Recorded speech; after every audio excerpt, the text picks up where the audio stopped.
برای انجام این تست یه محیط آزمایشگاهی داخل فروشگاه براتون آماده کردیم. دوستان عزیز، مقداری از کود گرانوله کوکولی را داخل بشر که این دوتا بشر هستن آب پر کردیم میریزیم. ببینیم به چه صورت حل خواهد شد.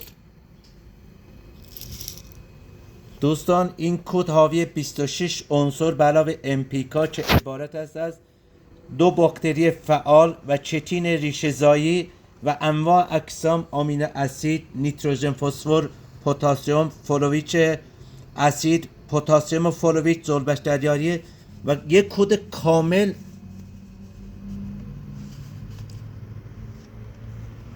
چه کاملا مشاهده می‌فرمایید.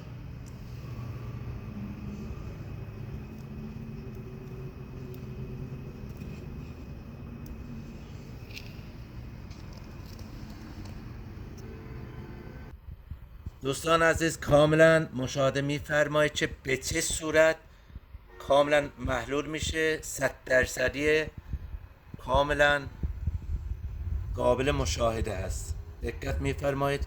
یک کد بی‌نظیر که واقعا بی‌نظیر لنجش نیست اصلا.